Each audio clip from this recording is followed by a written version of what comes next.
Hi cuties! Napanood niyo ba yung reel ko about sa beef tapa flakes ng Arv's Kitchen? If not, well, eto siya oh. Arv's Kitchen beef tapa flakes. Spicy. Sa reel na yon, tinry ko siya with rice and egg. Pero ngayon, itry naman natin siyang ihalo sa rice. Gawa tayo ng beef tapa fried rice.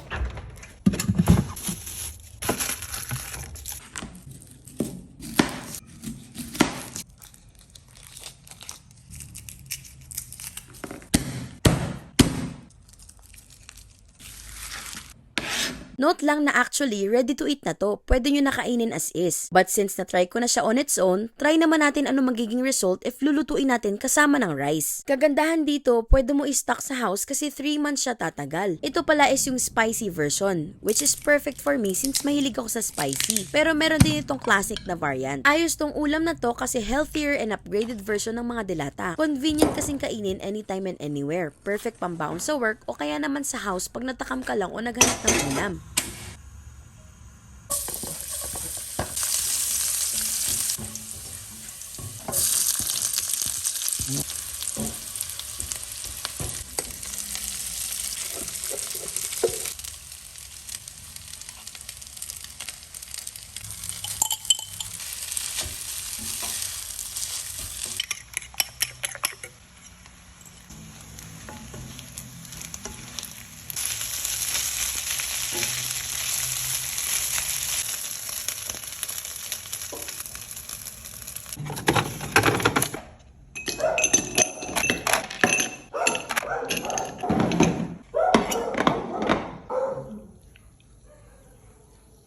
Kainan na! Magkakamay ulit tayo para feel na feel ulit. Ang sarap. Okay na talaga to. Pwede na walang ulam.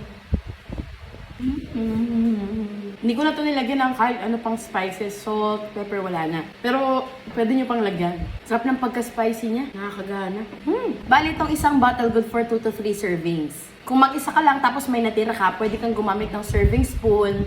Tapos yung tira, ilagay mo sa ref or takpan mo, tapos ilagay mo na lang sa storage area nyo or sa pantry. Basta gumamit ng serving spoon. And you must consume it within 7 days. By the way, itong Arv's Kitchen pala is from Pasig City, pero umabot hanggang dito sa Tagaytay. And safe na safe siyang dumating. So kung nasan man kayo, i-try nyo din, nag-ship sila sa iba't ibang lugar. I'll put the link on the comment section or the description box para matry nyo din. Or kung nanonood naman kayo sa TikTok, click the yellow basket. Let me know kung ano yung verdict nyo pag natry nyo to. Yun lang, ubusin ko pa to. Thanks for watching, cutie! Bye! Round 2!